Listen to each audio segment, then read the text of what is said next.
to the republic for which it stands, one nation, under God, indivisible, with liberty and justice for all. Thank you, guys.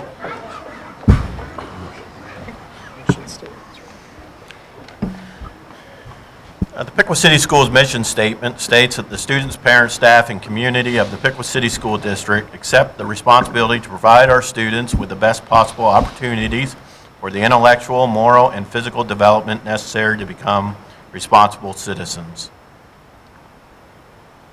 The first item on our agenda is the approval of the minutes for 2015, our December 2015 regular meeting and the January 6, 2016 organizational meeting. Do I have a motion to accept or approve the minutes, please? So moved. Do I have a second? Second. All those in favor signify by saying aye. Aye. Any opposed? And we go to our agenda. And it's the approval of the agenda. Does anybody have any additions to the agenda? With that, I would ask for a motion to approve the agenda. So moved. Second. Second. All those in favor signify by saying aye. Aye. Those opposed? The agenda is adopted. I'm going to pass the legislative report over to Mr. Haynes, and we're going to talk about the federal law that was passed recently.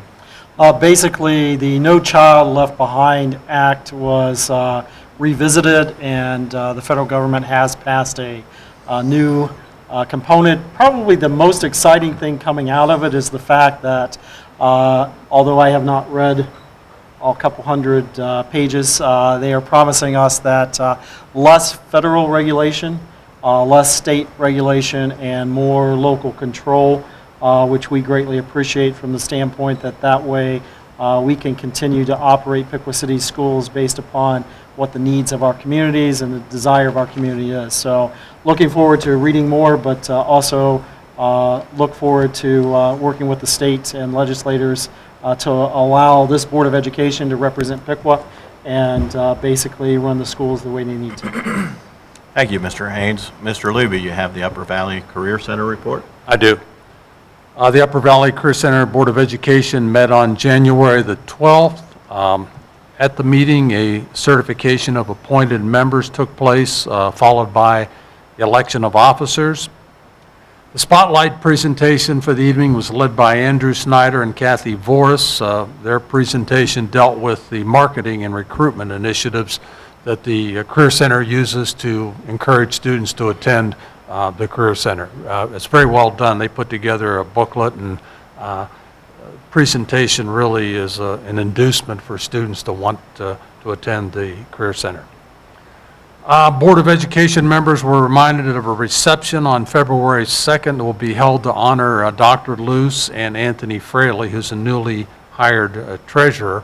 Dr. Luce was named the outstanding Career Center superintendent in the state of Ohio, and also she was a finalist for the regional superintendent of the year. So quite a few honors falling Dr. Luce's way, and very proud of the job that she does at the Career Center. Also, approval was requested for revisions to two policies, a school bus safety program and drug testing for district personnel to hold a commercial driver's license. Additionally, approval was granted for staff to attend out-of-state conference and for students to visit the Carrier Engineering and Plant Facility in Indianapolis. The Board of Education was also asked to approve a list of advisory committee members and approve financial reports and the hiring of substitute classified staff. The next meeting of the Upper Valley Career Center Board of Education is scheduled for Monday, February the 22nd at 6 p.m. Thank you, Mr. Luby. Moving on the agenda, we move to our celebration portion, and we have Spring Creek students here tonight. If you would step forward, and they're going to give us a presentation on toxic corn critical thinking presentation. And before you start, would you introduce yourselves?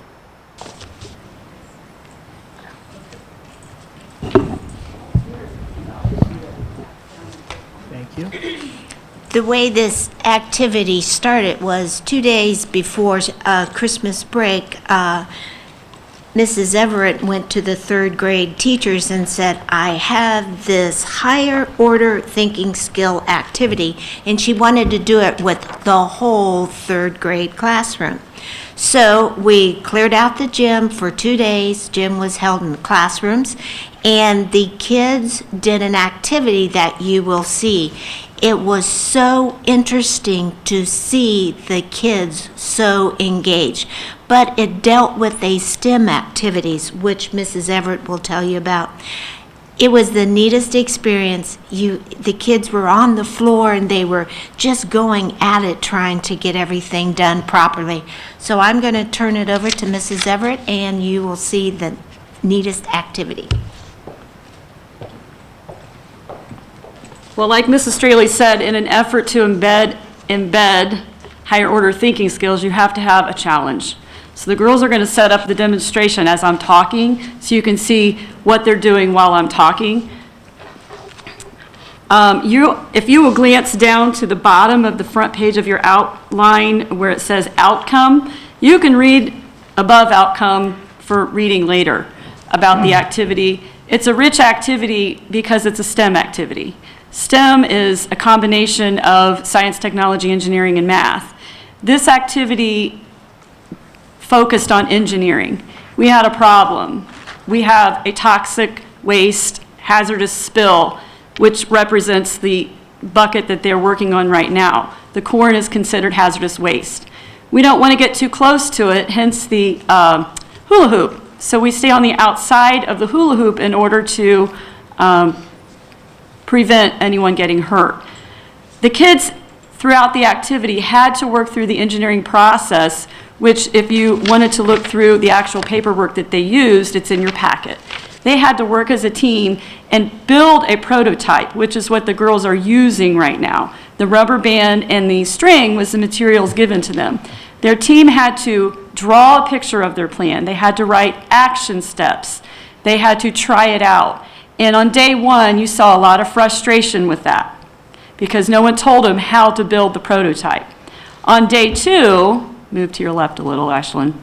On day two, they had to look at what was their greatest weakness as a team and what do we need to do to fix that weakness.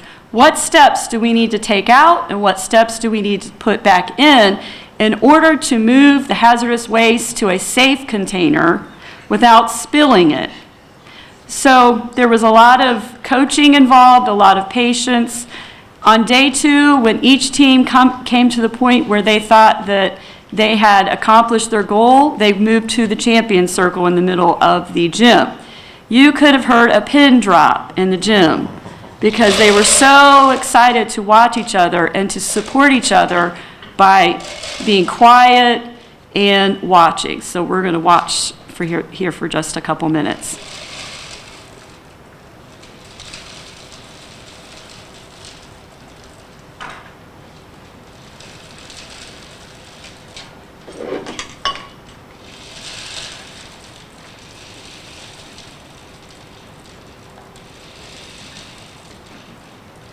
Awesome. Nice job. Now, as you can see, thanks, ladies, you can have a seat in the front row.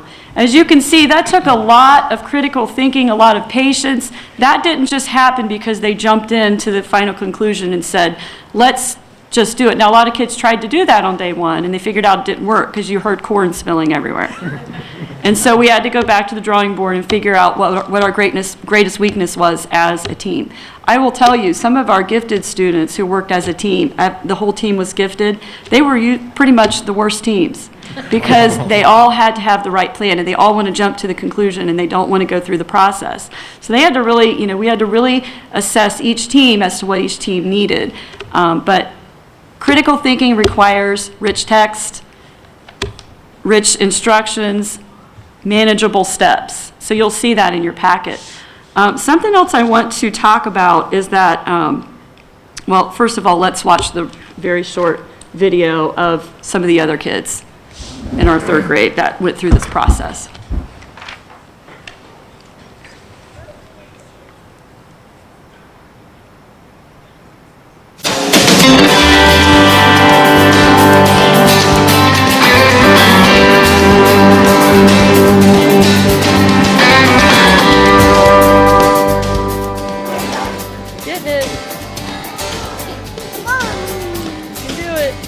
actually on the video right here, you would hear a lot of noise because this was day one.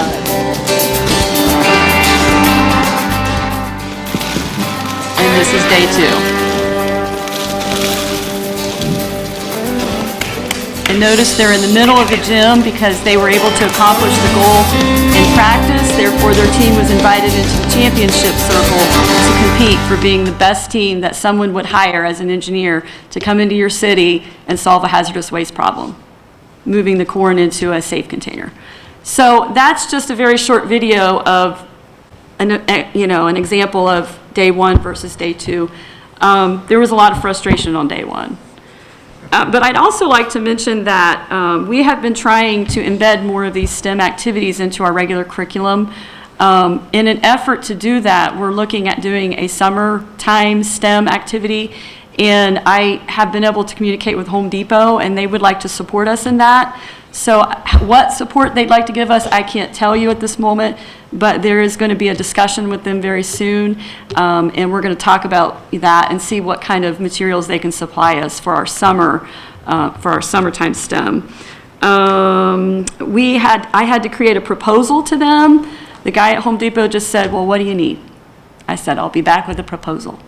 So I came back and got with my coordinator, Nell Petrie, and Mrs. Straley and Mr. Schoenstahl, and we put together a proposal, and we're calling it Project Figure It Out. And we will get with them and talk with them and see just exactly what they would like to do to help us through this. That's all I have for you. Thank you. Very good. Why don't they come up here and they can turn around and everybody can see them? Ashley, why don't you bring your friends up here? Turn around so everybody can see you. Tell them who you are and who your parents are. And you hold the microphone and then you pass it to the next person. Okay. Hi, my name is Elizabeth Hubbard. Hi, my name is Ashlyn Gerhart. Hi, my name is Gracelyn Neal. Hi, my name is Carly Fulton. And they actually have a fifth friend named Ava Jones who was on their actual team, but she wasn't able to attend tonight. So they actually did this before and stuff. So was this fun, girls? Yes.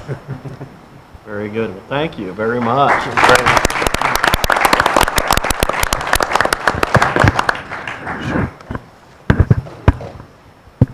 Also, part of our celebration tonight, January is the board appreciation and board recognition for school board members across the state of Ohio. So if I could ask our students before they take off, if you could come back down and help me out, I would appreciate that.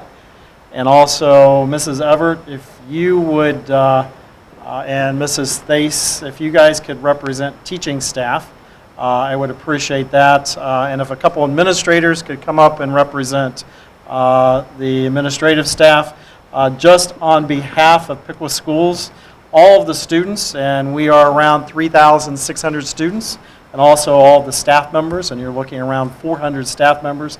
Just a huge appreciation to our Board of Education members. Also on behalf of the community, you're elected officials, and you represent the entire community of Piqua, and we appreciate your work with that.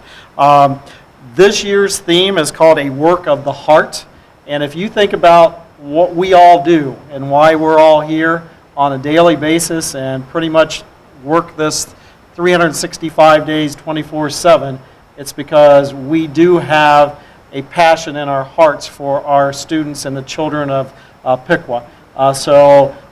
If the four of you would give, and this way you can find out if you follow the names, or you can find out which board member this goes to. If you'll divide, if the two of you will do the cards and Just pass his those last out. name on the If you ask them what their names are, they'll help you out, okay? And then staff members, if you will do the certificates and shake hands for all of our board members, I greatly appreciate you doing that, okay?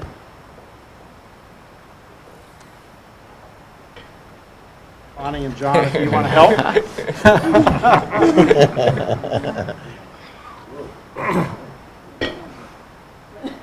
Thank you, thank you, thank you. Thank you very much. No, it's him. Thank you. While they're doing that, the certificates just say honoring each board member for dedicated leadership and service to public schools. And again, a huge thank you. Thank If we you. could give a Let me round shake of your hand. applause to our board members. Thank you.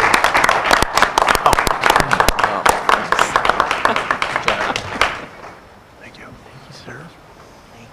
Good job, girls. Sure. Students and parents, if you wish to leave, you may. You don't need to stay the rest of the meeting. Jenny?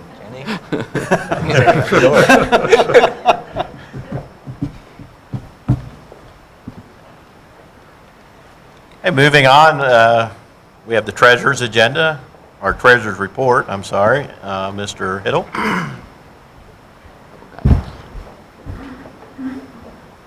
No public items. Oh, I'm sorry. All right. I missed. Is there any, there is no item on the hearing of the public. There's nothing on there. And so now we're to you, Mr. Hiddle. All right. First thing on my report tonight was just audit comments. The audit has not been officially released yet, so it is still not public information. So just know that the audit is complete, and we're waiting on the state's final approval, and that should be coming any day now. And we'll let you know then at the next board meeting. It should be public, and we'll be able to talk about it at that time. But it's good news, so that's okay.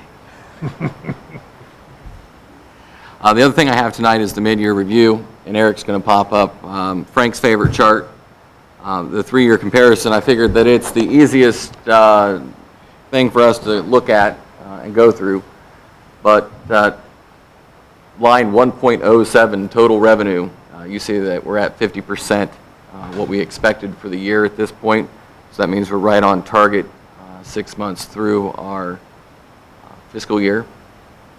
And looking at the expenditures down at the bottom, you'll see that our personnel services is over 50%, which means we've spent just a little bit more than what we were expecting to spend at this point in time through the fiscal year. Other than that, the rest of those are falling below 50%, which means that we are under budget when we're looking at those categories. Specifically, one of the bigger areas is dealing with our retirement and insurance benefits. That number will change pretty drastically when we get through January, because we paid our HSA payments that we contribute towards that. But our overall increase in our insurance was 0% this year for our premiums on the HSA plan, which the majority of our staff is on. So that is helping with the projected expenses for that category.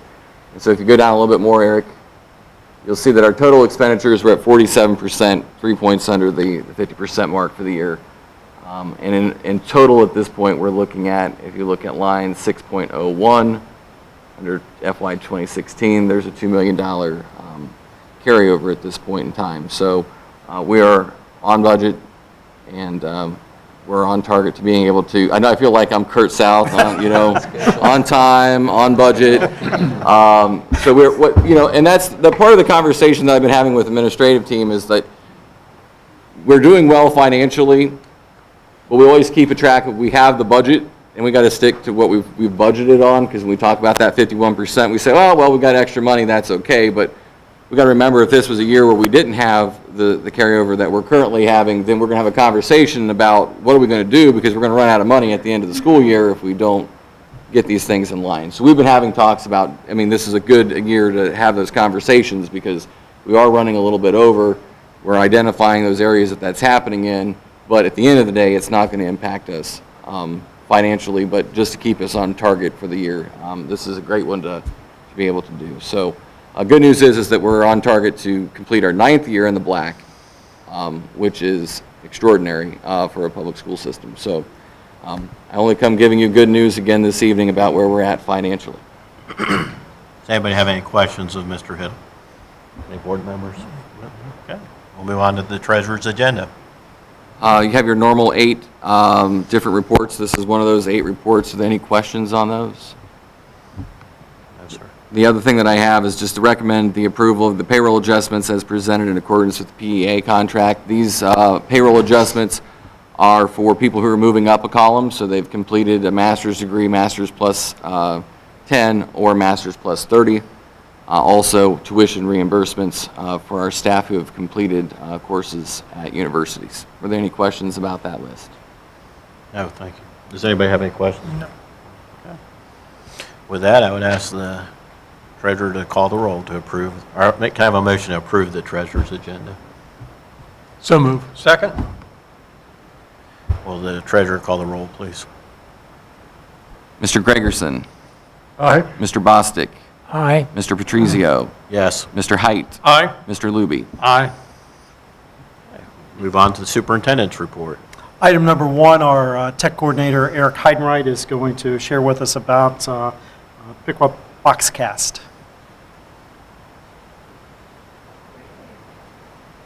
This evening, we're actually broadcasting our board meeting for the first time through a streaming service called Boxcast. We're actually able to do our board meetings and our athletic events. And the advantages that has over just using the WOTV services is that any individual that has internet access can now view our content, whether it be on an iPad, phone, so basically anyone in the world. So a lot more advantages there. And I've also been communicating with Chip Hare, our athletic director. We're looking at broadcasting our athletic events from the gymnasium at Piqua High School and also Alexander Stadium. We're still working out the details there, but it will be very interesting to see some of our events being able to be streamed live. Another advantage that those have is if you're not exactly on time for them, because they're an on-demand type of thing, you can come back and review them at any time at your convenience. So I'm going to have Nate drive and show where we're actually broadcasting the Board of Education meeting currently. It's underneath our district, the Board of Education, and there's a link down there for Boxcast, if we click on it.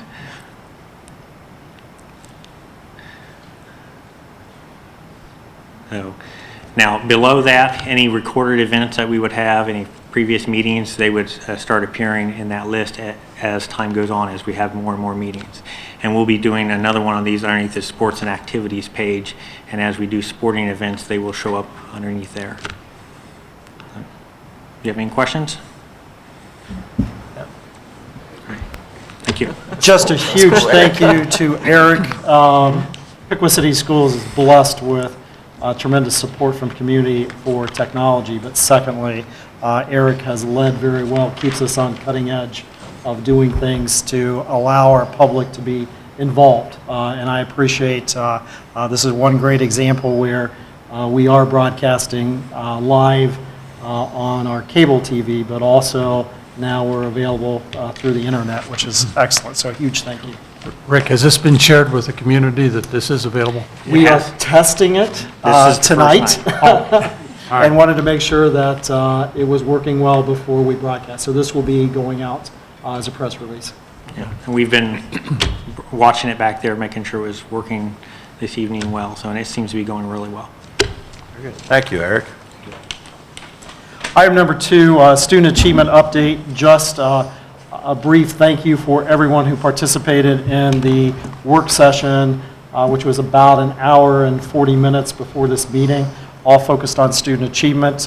This point of the year, stepping back and reflecting on what is working well, also what we need to continue to look at for improving, also supporting our students and supporting our staff. And so we had student representatives from Piqua High School and Piqua Junior High, also parent representatives from every building, teacher representatives, community members, retired teachers. We just thank everyone for providing input, and we'll continue that process working with building leadership teams and teacher-based teams and collaborative leadership team on student achievement. Any questions or comments there? Went well. Very well. Item number 3, building project update. Kurt has one of his quickest updates. Stole your thunder, so I apologize. Good evening. In the words of Mr. Hiddle, we're on schedule and on budget. Any questions? Thank you, sir. Thanks for all your work you've done on Yeah, these projects. thank you. And thanks to everybody that worked on that project. It was a long time coming to get to this point, and in all seriousness, a lot of work put in by a lot of people, staff, community, and so really, job well done by everybody. And Kurt and I met this morning with representatives of our architectural team looking at needs of the district. We have started phasing projects at Piqua High School. If you remember, we did an heating, ventilation, and air conditioning project about 4 years ago. We have done some cosmetic work at Piqua High School, especially in the commons. We also have completed some flooring and some tile in the hallways. We're looking at what is the next phase, and looking at not just next phase, but phases, everything from meeting requirements of ADA to looking at science classrooms and how we can update those. And so over the next few months, Kurt and I will be working with building leadership and central office leadership to look carefully at what needs to be done at the high school, and we look forward to having a recommendation in a few months as to the plans that we would like to see happen with continuing to, we have a great high school building. It is how many years old now? 36. 36 years old, and we just need to continue looking at that. Also on the docket is looking at the heating, ventilation, air conditioning controls at the Piqua Junior High. With that building being built in '99, we're looking at how can we improve efficiency, and so we'll continue looking at that also. But that meeting, now that he's almost finished with the big project, we're looking at what else we need to do to make sure that we continue taking care of the great assets that we have at Piqua City Schools. So you'll hear more on that in future months, so Mr. South will be back to the mic to help out with that. Thank you. 2016 summer school update. If Mr. Thompson and our principals who have been working with him could step to the mic and just give you a preview. We usually approve summer school in February, and so we'll be back with that, but wanted to give you a preview of exactly what we're looking at. The elementary and intermediate schools have done an initial meeting. Mr. Mezek and the secondary buildings will be meeting also. And as I said, in February, we'll have recommendations for summer school for this coming summer. Quick introduction, I'll let the principals talk a little bit about their work. We met together, talked about what we've done in the past for summer school, what has met our students' needs, how the attendance has been, when's the best time. Came to the conclusion that August doesn't work well for us. A lot of students go on vacation. They miss all the critical consecutive sessions that we have, so we're really going to focus in June this time. I'm going to open it up to the intermediate level. We've focused at the primary always in the past, so going to open that up to the intermediate level, and we're going to open it to all students. We kind of targeted students in the past that we thought needed specific intervention, but we have a lot of students and parents that want some programming in the summer, and we thought it'd be great for us to open that up and invite everybody and get those chances. So a lot of focus on reading and writing that will continue. We're going to also add some math to that, and we're going to try to do that in a way where we can get a really nice hook with the students and keep them engaged in the program. And I'll let them talk a little bit about what the focus will be at each building and how we're starting to get some proposals from some teachers and get them involved. Okay, we'll start at Spring Creek. Spring Creek is going to house a STEM program, and we've already been started planning it, and that there will be STEM activities, but it will also include the reading, the writing, and the math. And they want to do rich reading text. They will work with the kids on how to analyze it and then how to write properly. And so that is really where the STEM is. And so now I'll turn it over to Bindi. All right, at Washington Primary, we are at the beginning stages of the planning process, so teachers have kind of been introduced a little bit to the idea of how summer school is going to look a little bit differently this summer. We're going to focus a little bit on the arts aspect, and that can be a whole variety and different range of things, so teachers are starting to throw out different ideas. We're getting ready to meet with Dwayne to start planning some of those things out. where we could have like a reader's theater that would also involve reading, writing, and math within that, and some different art activities that we could do. Teachers were already kind of excited and throwing out some different suggestions, and even how to get activities in from the city, maybe in, or in the surrounding areas, in that we can use to work with students on. So then the third part of that at Piqua Central is going to be a sports-themed magnet kind of approach. All three of these are going to be K-6, so the delivery at Piqua Central won't be just for 4th, 5th, and 6th graders with a sports theme. Kids across the district at any grade level would be able to decide which of those 3 buildings they go to. But at Piqua Central, we know that our staff has been really active. We've got a volleyball league that we host for the district. We've got a run club that was really well attended by students and staff last year. We've got a staff that works out together after school, doing an exercise routine and that sort of thing. So that's a strong theme among our staff, and so that's kind of the way we were thinking with Piqua Central. Also, with a lot of kids on sports teams at that age, that's kind of what we screamed at that building. But I think it's important to note that we, as a district, felt like it was important to make those opportunities, the arts, the STEM, and the sports available to the kids at any of the levels. So those kids that aren't necessarily into sports at the intermediate level, but that are interested in STEM or the arts, can still have that summer school experience as well. Are these going to be in the building? Yeah. So a lot less of that direct instruction where the kid comes and just sits and gets it. We want to really engage them, keep them motivated, provide that hook again that really gets them involved and gives them a purpose for the reading, purpose for that writing, and a purpose for our math, so it's more intrinsically motivating them to keep into the program and keep a really strong connection with it. Any questions about summer school? We'll keep you posted as we continue to progress through that. Do you want to talk some about the summer reading programs too? I don't know if he does one yet. Are you going to target certain students then? We will, Encourage them? but we're going to open it to Sure. everyone. And I think that's what I really like about it this year, is many times we've targeted it to a certain population that we thought needed extra intervention with reading, but we'll get calls from parents saying, my kid doesn't need that, but can they be engaged anyway? And since we had a very designed program for lower level readers, it was hard sometimes to fit maybe a higher level student into that and make it meaningful. So the way this is going to be designed with the hook, it'll be really good to get a wide variety of students that can come and participate at their level. I want to briefly share about summer reading program. Yes, that's what they were asking, if we wanted to talk about that. So again, we continue to watch what we're doing with our summer reading, and we get it better every year. And spending a lot of time on again, how do we get everybody engaged? And we know for a fact, if students aren't reading over the summer, no matter what their level is, we're losing ground with them. We gain a lot of momentum throughout the year with our reading instruction. We get students right where they need to be, and then over the summer, if they don't participate in that, it drops significantly by the time they come in the fall. So 3 aspects we're looking at. How do we get materials in the kids' hands?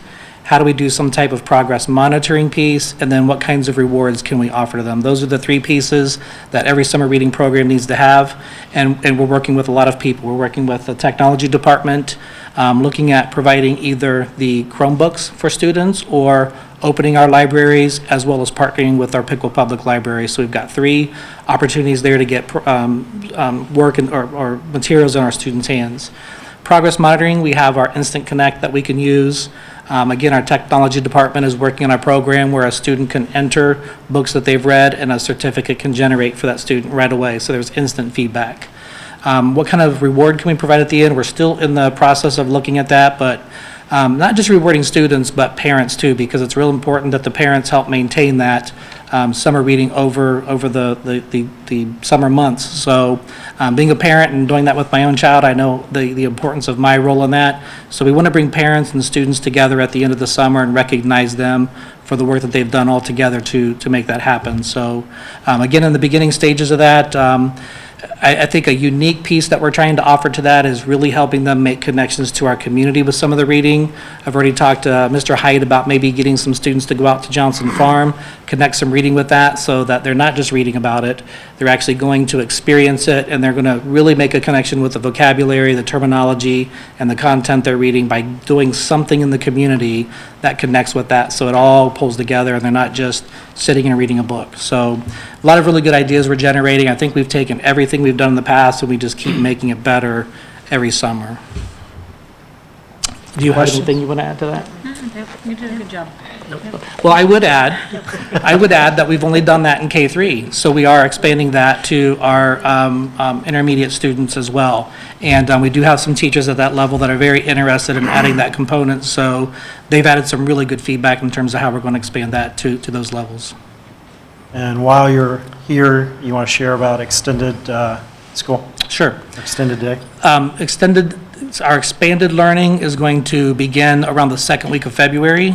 It's going to be based on our most current data. So on the 29th of this month, our students will have all of their DIBELS data in, which is what we use to track students being on track or not on track with the third grade reading guarantee. We'll also have our first round of data that was taken with the third grade students through the Ohio Air assessments. So we've given a prediction list to our transportation department to try to think about what we can do for routes to provide transportation for students that will be staying after school. And we're already starting to work on recruiting some teachers that can put some program together. Again, not trying to get students to just sit and listen. We don't want to just tell them how to read. We're really focusing on getting kids to practice because we're realizing our students are reading at level. We need to get them to respond to the types of questions. We're trying to get them to build the stamina they need to read 3 different pieces of text and pull that inferencing together and make it work. That takes a lot of work for a young child that hasn't practiced that. So we're trying to build the practice in, build the reinforcements in that they need, less of us talking to the kid, more of them practicing and us giving them the feedback that they need to provide that momentum. So we're at the beginning stages of that. We will have that final list of students once we get that data. We have everything kind of in the works, but we're ready to just get that final list and then put that into place. Jake, do you want to talk a little bit about, we're going to also offer that at the 4th, 5th, and 6th. And Jake and I have met to talk about some of those things. I'll let him talk about some of the thinking we have at that level. Yeah, so on the heels of the summer reading program and the summer school that's going to integrate reading, writing, and math, I've talked to Dwayne about the fact that a lot of these kids that are struggling in the areas of language arts and math overlap. And so when we start talking about an extended day thing that's going to be a one or the other kind of deal, I'm interested in exploring the idea of extended day at Piqua Central for math as opposed to language arts. We know that with the primaries doing what they've been doing for a few years, many of these kids have had this experience already. We've got some plans in place for the summer reading program, the summer school that's going to have some of those language arts pieces too. And I really want to shore up the math instruction that some of our students are receiving because historically math has been the indicator that has been most difficult for the intermediate levels to achieve. And I couldn't in good conscience focus all of our energy on reading and writing and then ignore math. So that's, as Dwayne said, we're in the planning stages of the summer reading and the summer school program. My next step then is to get with the math teachers to look at what this might look like and see how we'd identify. He talked about DIBELS and some of the other data that we'd use for that. We don't have that same metric available in math. We have the end of module assessments from Eureka that teachers are using, and of course their in-class assignments and some common assessments that they've used at TBT meetings, but we don't have that one uniform assessment that we could use the way we've got DIBELS, but I still think that we need to really focus some energy on the additional math instruction as well. Question? Next, we have Piqua High School Program of Studies. Mr. Lyons, if you would like to step forward and share just generally some of the things that may be changing for next year.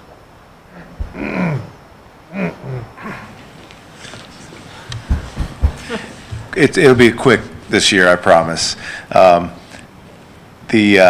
Many of the changes are language changes for this year. So we look at things like College Credit Plus and that connection. We've had changes with how things like credits are honored by the high school from colleges. We had to change some of those things from last year, and those happened mid-year on us this year.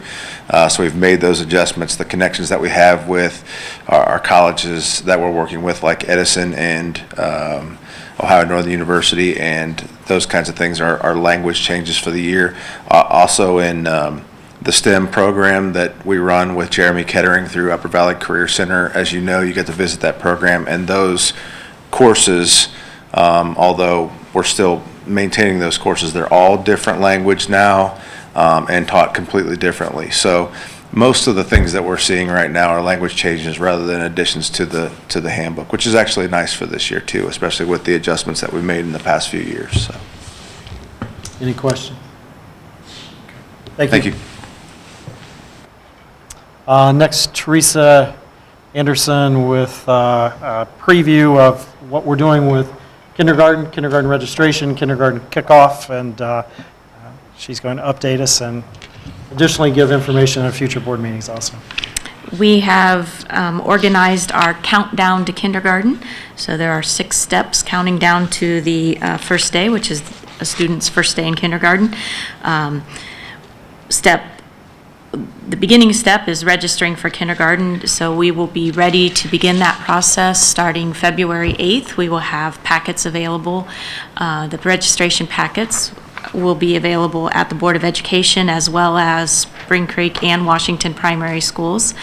After parents have picked up the registration packet, the next step will be a kindergarten kickoff and welcome session. These are scheduled for the middle of March. 2 sessions at each building. Those sessions are geared for families to come into the building for the first time and just have a fun experience at school. Lots of fun activities. They'll get to go to the different kindergarten classrooms, get a feel for what kindergarten is like by participating in a few activities in each room. And basically, that's the hook to get them in the door, see how great school will be, how great the facilities are, and how exciting it will be for them to start kindergarten. Next step is the screening process, which we will be setting up appointments for each student to complete the required screening process. That will happen in April. Then the next step is open house, followed by another testing session the first 2 days of school, which begins to tap into the required KRA testing that we have to do. And it also gives the teachers time to work with the students one-on-one and meet with the parents. And lastly then will be their first day of kindergarten, which will be August 25th of 2016. So we are continuing to streamline some of the paperwork and processes.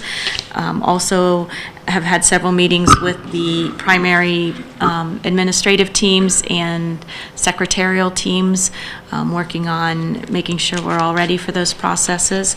And just kind of as a side note, we've also been looking at, from a district perspective, how to change some of our process into an electronic system. So we've been exploring some different programs and options for how we can save a few trees perhaps and make some of this process done online and scanning documents and so forth, rather than everything being filled out in papers and filling up file folders. So Eric has been great about finding some different vendors and programs that are available. We've had some conference calls and webinars and had some presentations from different people, so we're just looking at some options on how to streamline our registration process across the district. Not just kindergarten, but all areas. Any questions? Thank you, Teresa. 2 other things, talking about technology, Piqua Education Foundation, which last year gave over $200,000 in scholarships to our graduating seniors and also our alumni who are in college, now has the application for scholarship for this upcoming school year online. If you go to www.piqua.org, our site, and Eric is doing that as we speak. Basically, under our community, Piqua Education Foundation is there, and you'll find an application. We've already gotten quite a few comments, especially from our college students, that they greatly appreciate us putting this online because they can quickly fill it out. And I know, Steve, you're welcome to make comments. He serves for the board on the Piqua Education Foundation board. But a phenomenal, and again, a thank you to Eric, thank you to Beth Rosenkrantz, and a thank you to Mindy Gregerson for working with me on getting that online. It has made it much easier. And again, that's a foundation that supports our current seniors and also our graduates who are alumni for Piqua City Schools. And so a huge thank you for getting that document. The last thing is just a sharing of a student voice in two ways. And this is coming to us from the ONU, Ohio Northern University U.S. Studies students. Thank you for allowing us to go to Gettysburg for our school trip. We really appreciate how you were able to make the trip more affordable so more students could go. Thank you for being supportive of unique school activities to further students' education. We really enjoyed the experience of some hands-on learning. Thanks again for making the whole trip possible. And that was from the whole class. And then just one of the individual letters that I received. Thank you for helping and allowing us to go on the Gettysburg trip. At first, I thought it was going to be boring and a waste of my time. But it turned out to be really fun and exciting. Surprisingly, I learned a lot from the places we visited. I actually want to take the same trip a second time to learn more.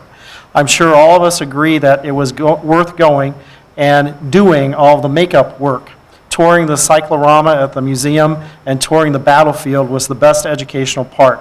But the most memorable part of the trip would be the bus ride to and from and walking downtown Gettysburg with everyone and seeing all the pretty lights. Keep in mind it was right before Christmas, and also history throughout the town. I would be glad to tell you more, but I have to finish up my makeup work now. Thank you for supporting us on this trip. It was amazing, and that's from Jenna Parker. And just a reminder, I know the Board of Education always approves the overnight trips, and we believe at Piqua City Schools, these types of experiences just enhance what happens in our classrooms with the Gettysburg trip for advanced placement class and Ohio Northern class, the 8th grade Washington, D.C. trip. We currently have 5th graders at, thank you, Glen Helen. I lost that one.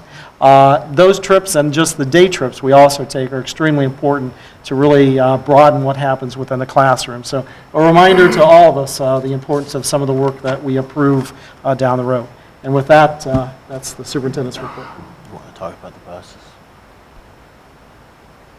Oh, I'm sure. We'll move on to the superintendent agenda, so. Under superintendent's agenda, recommend board approval of the attached list of donations. Just again, a huge thank you to all of our staff members who are out there filling out grants.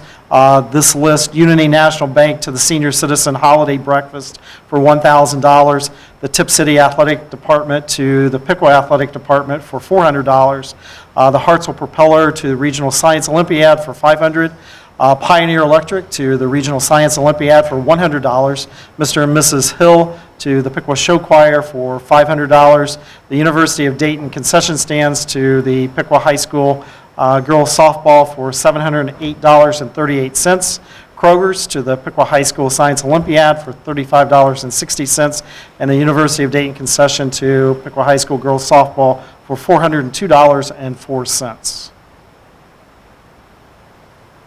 And also recommend the approval of the Piqua High School Program as Studies for 2016-17, as Mr. Lyons discussed, and recommend board approval of the bid award in the amount of $182,240 to Cardinal Bus Sales for 2 84-passenger transit-type school buses.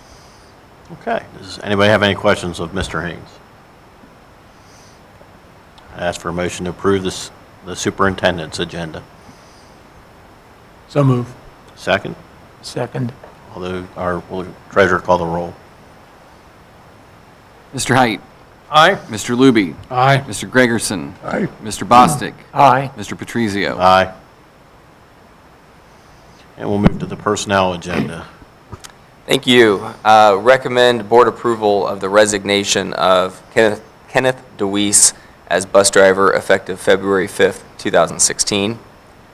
Recommend board approval of the resignation of Janet Dunleavy as a 3-hour cook at Spring Creek Primary effective January 20th, 2016. Recommend board approval of Jacob Causey as a volunteer intern for the Piqua High School Athletic Department. Recommend board approval of FMLA leave for Kay Snyder from January 4th through January 29th.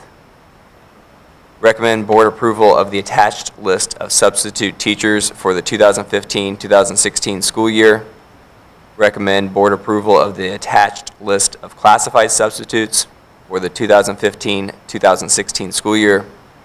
recommend board approval of the attached list of supplemental contracts for the 2015-2016 school year, and recommend board approval of the attached list of volunteers, valid for 5 years from the date of the meeting. Very good. Does anybody have any questions on the personnel agenda?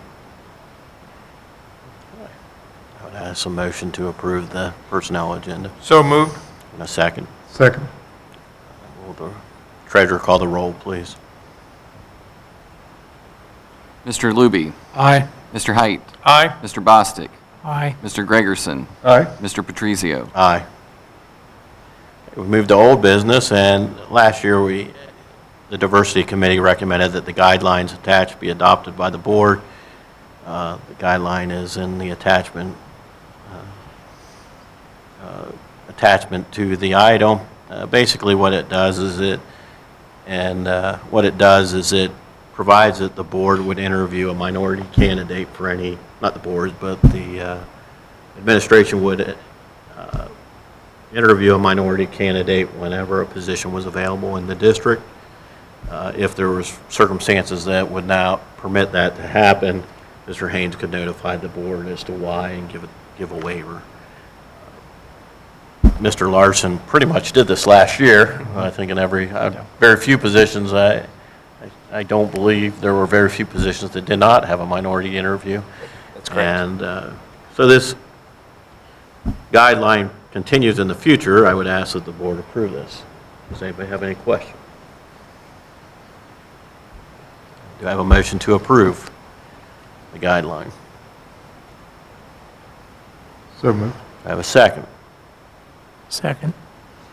All those in favor signify by saying aye. Aye. Anyone opposed? Okay. The guideline is passed. We'll move to new business, and you want to explain pay to participate? Basically, with pay to participate, that's something that is involved with our extracurricular activities, everything from show choir to marching band to the sports. And with pay to participate fee, it's one where we are looking, and this is just discussion tonight, but looking at how much it brings in and also what we use it for. And then is it something that in a year where we are operating soundly that we would suggest a recommendation for the Board of Education to suspend pay to participate fees. And as Mr. Hiddle has handed out, it gives you an idea of what we collect, which is anywhere in the range from $25,000 to $35,000 a year for pay to participate fees. And so wanted to put this before the board again as just some discussion. If you want us to do more research for you to answer questions, but it's one where with recognition of the support that we have from our community, looking at the fact that there may be years where the Board of Education wants to suspend. I would not recommend ending pay to participate on a regular basis because there may be a year where we need to re-invoke basically pay to participate fees, but something that I would suggest just looking at on a yearly basis. If it can be done, then suspend them for the next year. And so if you were interested in doing something like this, it wouldn't go into effect this year. It would be in effect for the following school year, is my suggestion, because we've already had families pay to participate fees. So just want to get it on the table, let you provide some input, and again, not looking for a vote tonight, just looking at some great discussion, and then anything else that you need for us to do research-wise with either Mr. Hare or Mr. Hiddle or the high school, junior high, or myself. I would support that. I think it's a great move for our community. I think that, I'm sure we have some kids that struggle, families struggle sometimes to meet this payment. And now, are kids on free and reduced receive a reduced amount for this? Actually, any free student basically does not pay to participate, and any reduced student has a reduced pay to participate fee. That's good. That's important, because I don't want to see a student denied the opportunity because they don't have the money to participate in an activity. To me, that's terribly unfair. What's everybody's feeling on suspending? I would agree with Bob. It's, it is a hardship for some families, and if we can do this for a year, I think it's a good move. So would everybody like to see this on the agenda for next time? would, yes. We'll put that on the agenda for our next meeting. Great. And that leads us right to school fees. Same discussion with school fees, and I believe Mr. Hiddle has an amount for that also. It's the second page, thank you. Yep. You can see the trends for the last 3 years, basically per building, and then also as a district, we collect in the last 3 years anywhere from $97,000 to $105,000, depending upon the year. Again, looking at not a recommendation to do away with it, just get the discussion on the floor with the Board of Education. This does affect general funds and operating budget, and our treasurer may want to also provide some words of wisdom on this. But again, if we move in this direction, the suggestion and recommendation is not to permanently eliminate it. It would be the board on a yearly basis would look at available funds and basically, if interested, would suspend school fees for the next year. The other thing the discussion needs to incur is, are we talking basic school fees for certain classes, especially at the high school level, that have more materials involved? Are we including that? And so those are some of the things, again, that we need direction from you on what you want us to do for research-wise and working with the high school, junior high, on school fees, especially at that level, and what we've come through. But it gives you an idea of what we've been receiving the last 3 years. And Jeremy, any comments? A couple of different things. One of them is just the idea that this doesn't eliminate previously incurred school fees. This would be for the 16-17 school year kind of thing. So we would continue to collect on the fees that have not been collected. A lot of times that falls on the shoulders of Tony and his staff to be able to do that, and that's why we see that their collections are the highest, because to get your diploma and to be able to graduate, your fees have to be caught up. So that it would definitely not be my recommendation that we would change that normal process or pattern. The other thing is once you take this leap, then it's going to take a group of you to come back from that. If we go into deficit spending and at some point in time that we need to re-implement this, that's the tough decision that you're going to have to make. So when you come off of having them fees and then bringing them back on and how that works, that's something that you have to keep in mind, that make sure the public's aware of what we're doing and how that, how that's going to pan out from year to year, because that could confuse people, I think, to some extent, as are we paying them or are we not paying them, that kind of thing. So we're talking some more dollars in this, with the school fees, we're talking over $100,000. Correct. May have to look at that a little differently. How easy is it to break down what each, in other words, the high school fees, what is included, what do students have to pay at the high school? There is a fee schedule, but as far as when things come over to be receipted, there's not an individualized, like, this much money went towards paying for science. I mean, there is the fee that we charge if you're in a certain science class, but when the money comes over and a parent pays for all of that, it's not broken down by subject matter. So I can't tell you how much of that $52,000 is specifically related to science. In other words, we don't have, each class at the high school would have, I would think, have a fee schedule. We have a fee schedule that you approve in the spring every year. My suggestion would be that we continue providing the Board of Education with that fee schedule. And again, if you so choose, you could waive the collection of all or part. But we still would be producing a fee schedule on an annual basis so that you know the amount of money we're talking about. That helps Jeremy with budgeting also.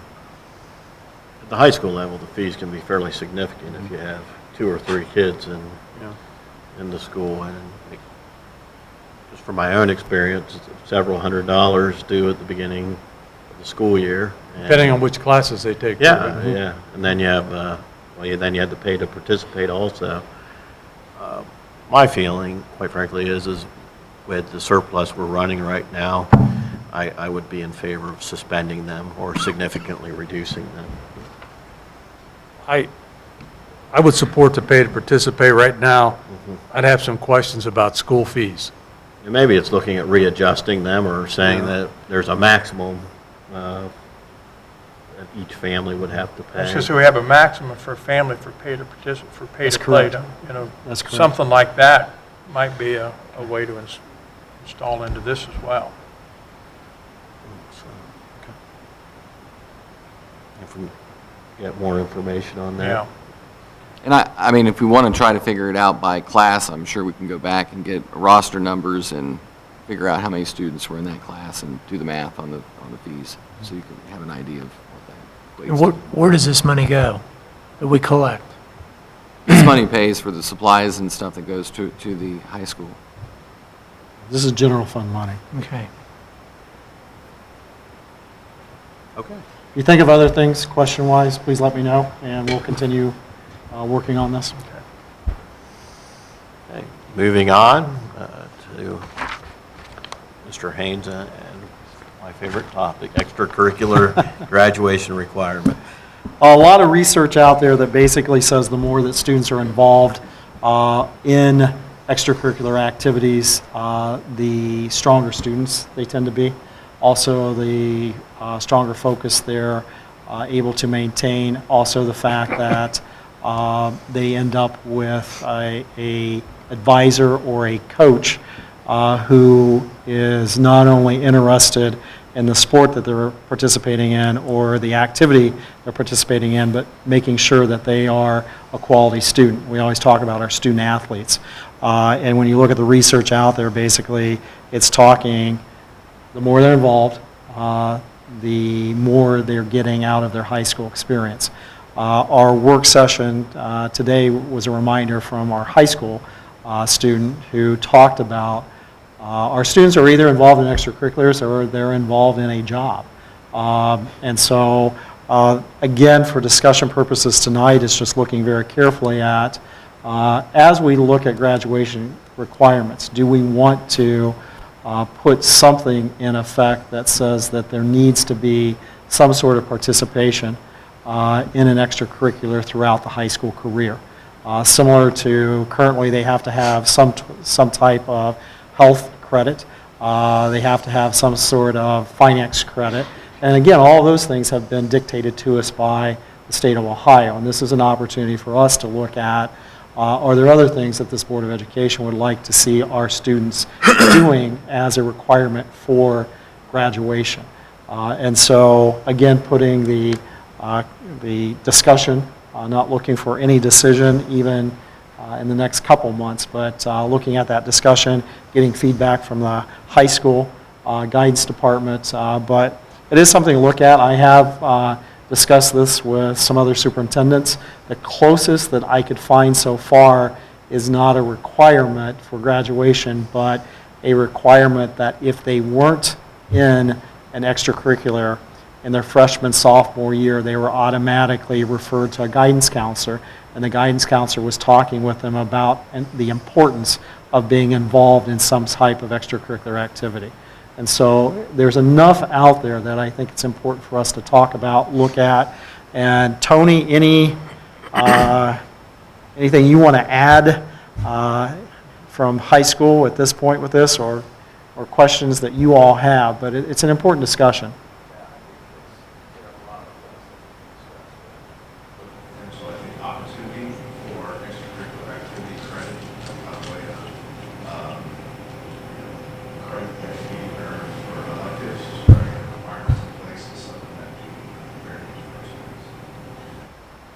What Is that- percentage of your students don't participate? Yeah.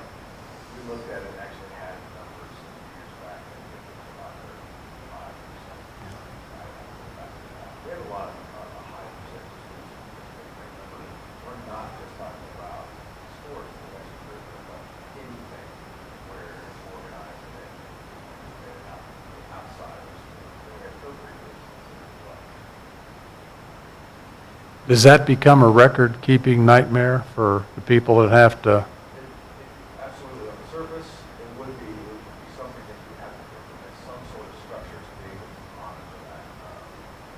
Give us into things like flex credit for PE, where you have to create some sort of structure to monitor that. And it really is a lot of working closely with coaches, advisors, those kinds of things to make sure that the child is got the team, how to do it. So again, it goes back to the conversation is going to be for them. And right now, obviously, it's going to be something Of that 35% that are not in extracurricular activities, how many of those students are not in an extracurricular that they have to work? You know, not necessarily they choose to work, but they have to work. And if they were in the extracurricular, that would have a negative impact on so many different things in their life and in their family. That's a great question. I will tell you that those students, the ones that have to work, to be able to get ends for their families, and those who choose to work for whatever reasons, that's a high percentage of our students. There's a lot of kids who work outside of school. That's one of the things that we back there see as well. Again, the questions, things that we can take a look at more. What are those? And is there a caveat to that? Could be you are participating or you are going to get a job, which piece of that part is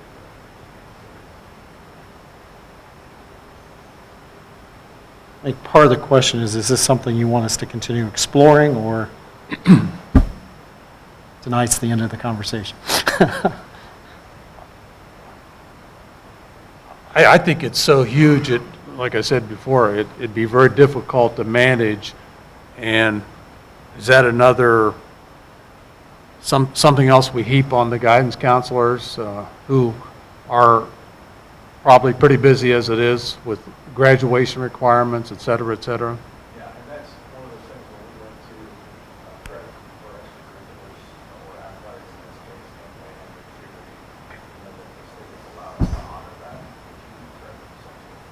That was one of those things where we were at the very beginning of that several years ago. There was paperwork for all of our coaches that had to monitor that. Then we turned that into counselors, and then we had to communicate that with students to make sure that the system, make sure that all goes in. And now we're at a place where every student who is on the team, we have that list, and then we honor that credit without all paperwork. So we had to kind of get through that fear of, okay, we just issued the credit, so the point where now we do all the rosters, they're automatically granted that credit if they participate. So to me, again, on the surface, absolutely, there's a lot of work that goes into figuring out how to monitor that. Because that's a key role when we talk about requirements for graduation. It's just like math now. We have to make sure that we meet this specific outcome in order to grant the credit. Maybe continue to discuss the pros and the cons, just give it some time. And I'd like to see it explored. I think kids who are in extracurricular activities tend to be more engaged in the school, and they actually tend to achieve more, too. Yeah. And ideal situation, it's great. Yeah. But all the ifs, ands, and buts in between. I wonder how many of that 35% do nothing. I mean, that's the other side of the coin. And what I find is a lot of these kids that are in the extracurricular activities also work and do everything, and it's kind of interesting. So. Okay. Move on to LED outdoor display sign. Mr. Hiddle, you want to share on that? Yeah, this is an RFP that I'm requesting that the board approve, that we go out for bid on 3 LED full-color display signs that will be in front of our 3 new buildings. The masonry, the electrical, and the technology have all been ran out there, or they're planned to be ran out there and put up this spring. And this is just buying the boards that will go onto the masonry work that will be put up out there. And I included a picture, a little sketch of what potentially it would look like. I didn't do the sketch. I don't draw that well. You want approval for that tonight, then? Yes, please. Okay.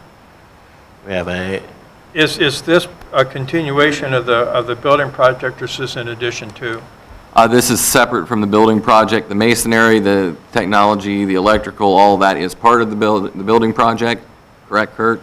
And the signs are something that are what would be considered an LFI or something we're purchasing on our own. And we plan on using unspent portion of our funds from the project to do that with. So initially, we'll be purchasing this out of permanent improvement funds. When the project's closed and we're left with our remaining funds, we'll reimburse ourselves for the purchase of these signs, because it is part of the project, but it's just, the state won't fund this particular item. And most new schools have this type of sign that goes along with it. Correct. The state will buy a static sign, and that's their extent of their interest in buying signs. So. Does anybody else have any questions? Now, if we put these up, is Tony going to want one for the high school? Yeah, Tony and Jeff will both say that they're interested in that, and we had looked into that. There's some issues, again, with distance to get the one sign, if we're looking at doing something on 25A and how much that gets into, and then redoing some of the wiring and things that are required for these new signs for the distance from where everything is at. And we didn't want to muddy that down with trying to get these signs done for the new buildings. So it's not that they've been forgotten, but this was the priority because we have to get the masonry work done to close the project out. And so we were getting pressured to make sure that these signs got ordered now for this, and then we can deal with the other two signs at a later date and time. Just like their speaker system throughout their building and other requests. Is there any other discussion?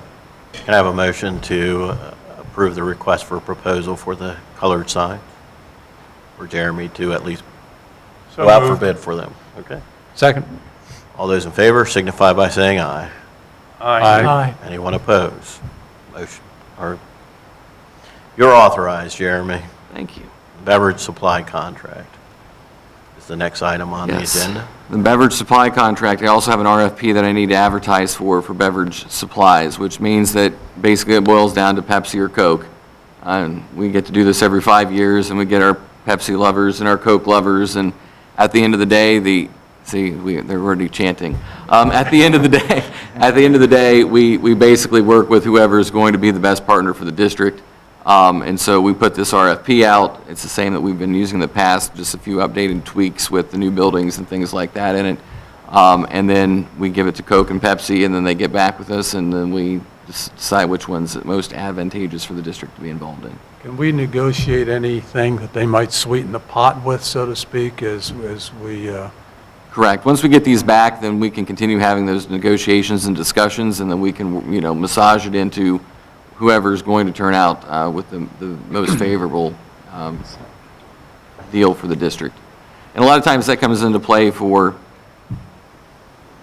the cost that we have to pay for the product, not just what they donate in sponsorship funds, but also the cost that's involved in what they sell for food service or for the concession stand and those kind of things, because you may not get as much sponsorship money, but you may get the product at half the price of the other one, and so you just got to take all those things into account. So it's just, once we get their information, then we have to analyze our usage against what they're providing price-wise and all that. So just, this is allowing us to go out and do that. That Pepsi contract that we currently have in place expired December 31st of 2015, and they're honoring that contract until we go, decide on a new contract. Anybody else have any questions? Have a motion to authorize Jeremy to send a request for proposal for beverage supply contract. So moved. Second. Second. All those in favor signify by saying aye. Aye. Anyone opposed? You're authorized, Jeremy. Thank you. Staff appreciation proposal is the next item on the agenda. That was Mr. Boston. Oh, okay. I'm sorry, Clint, this is your item, so. I propose, I would like to pick one school, maybe each month, or now we're past that timeline, but I would like to see us go in and possibly provide lunch, breakfast, nothing, to keep it in perspective, maybe something, the sandwiches or the pizza or something like that. And we could go in, talk with staff, just tell them how much we appreciate what they really do, and just give us a chance to be in there. Since I'm a first-year board member, I would like to go each time, if that would be okay. Or I work it however the board would like. But any board members would be, more than welcome to go if they can make it, or rotate. I just thought something to, just an idea to let everybody know we appreciate what they do. And everyone, custodian, teachers, even go to the board office one day too within that, and just try to reach out to everybody in the district and say, hey, thank you for what you do. Here's lunch, and just let them know we appreciate what they do. How's the board feel about that? I think it's a good idea. Nice. I think it's a good idea also, and I don't think we need to vote on this, but you're in charge of it, so you can. Let him know how you want your eggs. Jeremy, are you available tomorrow morning? Whatever you need. Okay. All right, Clint, thanks for the good idea. Well, thank you. We'll move on to the hearing of the public for non-agenda items, and I am unaware of anything for that.